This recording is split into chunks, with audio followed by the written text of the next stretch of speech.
Vi håller det här att en sån där som där han här är simpelt en show över samman och en parad som smälter som att gistast och ljusbaren svämmar över höjen och vattnet. Ja.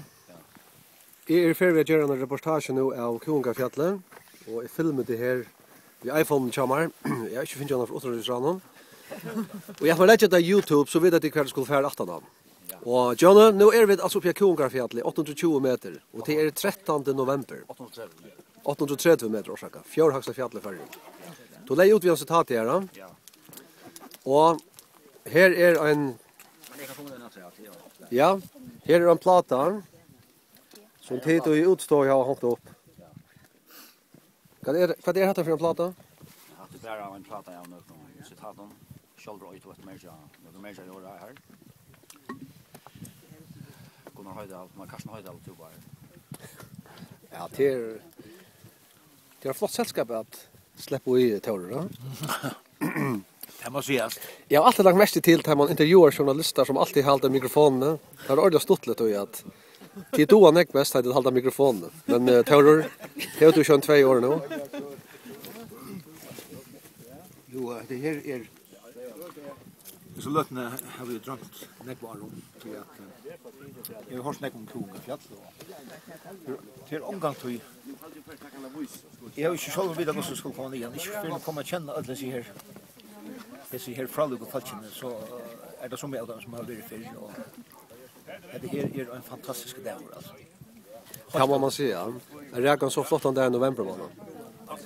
Sommarjournalister har valt att ställa upp till lagt inte sommarfärden I Hattnar. Theo, vad säger du? Jag trivs bäst som mikrofonhållare. Ja. Man ser det ofta vid det, men det är 3 färg är uppe. Upp i Kungafjallet. Kungafjallet, ja. Det är faktiskt den penaste dagen jag väljer alltid. Ja. Och bästa sällskap jag. Ja. Tack för det. Alltså hinner var inte något. Och hvis vi tar ett overview här så syns jag vid att här är näck folk kom igen. Det är störst fylke. Ja, äckliga röskom fjällfolk kom vi tar ginge. Vi har inte jöknen allt imest lente upp nian jöknen fjället här, nian jöknen hamrar och anna. Och att då väl ginge. Fast stå I fonden av fjälladans fylke. Här är 8 budja män och ösne, massar. Jag må färra undan solen här. Please, hvis du väntar till kom vi.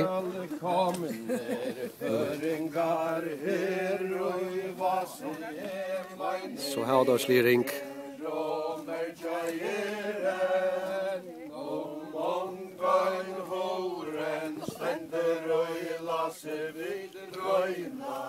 Fantastisk löt upp i Kungafjall. 13 november. Nu hästen renner ut för hesa för första vädret där och narskast. Så vi snackar 23 november.